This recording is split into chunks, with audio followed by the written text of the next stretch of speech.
I think you have asked me a very important question to bridge the gap between the legal text. We're talking a lot about the legalities, how constitutional is it, and whatnot. But I think the question direct me to bridge the gap between the legal text and the lived experience, to answer not just what the bill says, but to also talk about what young people are experiencing and the current feeling within the motherland.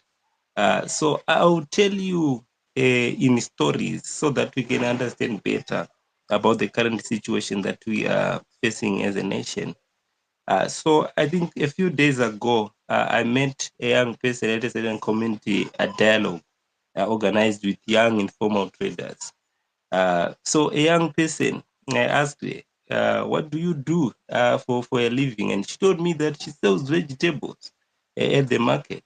She woke up at 4 a.m. every day, braves the elements, navigate harassment of crowds, and still shows up.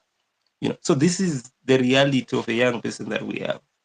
So I literally asked her about her feeling and the thought of the 2023 general election before we even talked about this amendment bill. And she told me something that is stayed with me to date. So she said, I walked 12 kilometers, registered to vote. I stayed in queues for such and such hours, and ballot papers didn't come. But I wanted my my voice to be counted. I wanted my vote to be counted. I wanted to choose someone to go and sit in the state house. So this simply tells you that the young people of our generation want to be able to choose someone who is able to go to the state house.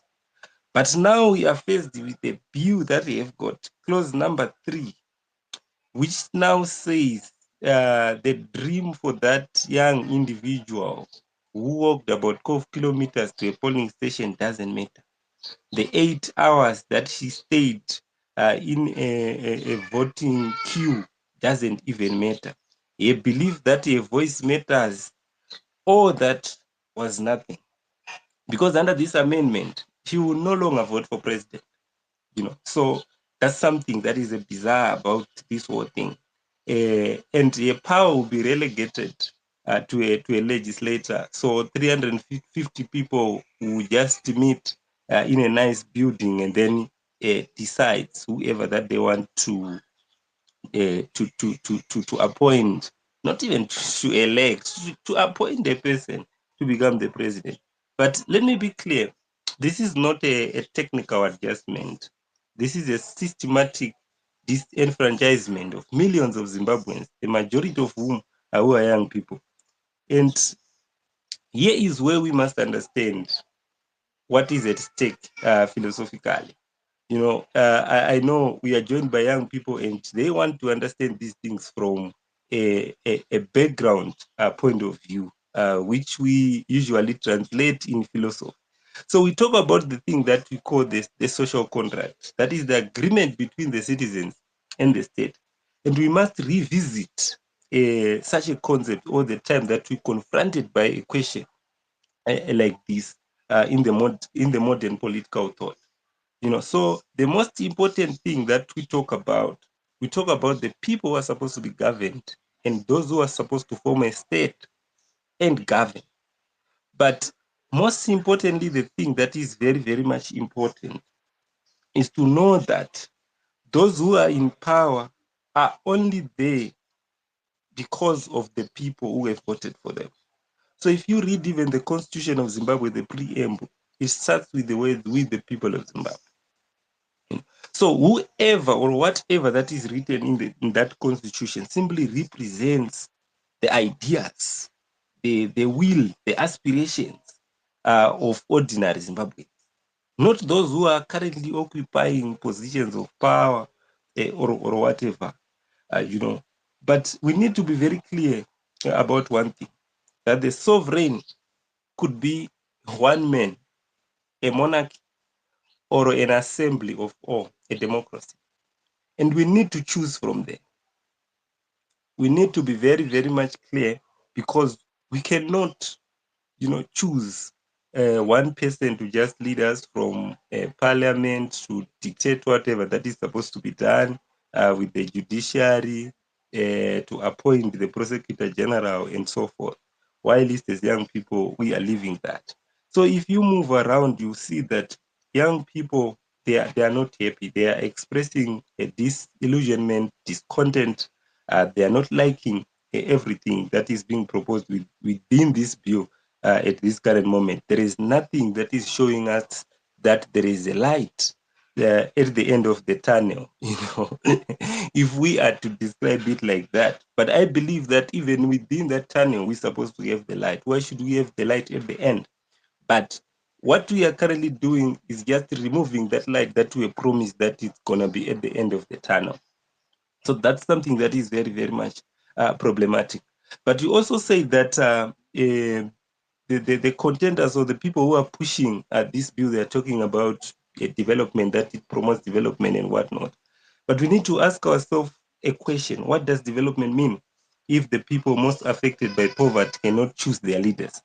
So we need to be confronted by that question. In development practice, we talk about what we call the capability approach. The idea that development is fundamentally about expanding human freedoms and agents.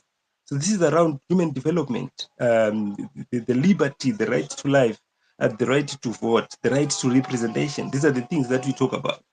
And the right to vote is not separate, is not far from the goal of putting food on the table. You cannot separate those two things. It is the primary mechanisms through which citizens articulate their needs and demand for accountability. you know so when you eat something that you don't like at your homestead, while you are a worker, while you are employed by the government, or your current employer is telling you that things are not well, the only thing that you can do is to express yourself, probably through a ballot, because this simply shows that the current situation in your country is not favorable. And when you remove that mechanism, like voting, you don't create development. You create a system where leaders are insulated from the people they are supposed to serve. So research shows us that young people used to register to vote. 2 minutes more. Yes. 2 minutes more left. Oh, all right, that's fine. So thank you so much. And then you go to close number 4. So I'm just keeping some of the things which are in my mind, because I am very much sure that time is always against us. So again, the proponents of this thing argue that this ensures continuity. But those who talk about the political, the political economy, they will tell you about something that is called the political business cycle. So this is the idea that leaders are incentivized to deliver just before the election. In most cases, this is not from me, this is from a theory. So a 5-year cycle was at least better to try and push leaders to deliver something, because probably just after election they go and relax. But within a period of 3 years, or so, they then come back and try to deliver something, because they will be seeking to be re-elected as individuals or as political party, as a political party. But what does that mean? To stretch that to 7 years is to create what we need to call an accountability deficit of dangerous proportions. So when we talk about a young person in Dotito who completed his degree in 2020 and they are still waiting for a job, and then you give a leader who have been not performing so well in within a 5-year period, and then you give them 7 years, that simply means you are simply denying that young person from Lotito any hope to get that job, because those ones will further relax, will further masquerade as political leaders, as development oriented people moving around different nations wearing various colors, but not doing anything. So this is what we are risking. This is what at stake for young people if this sees the light of the day. Thank you very much.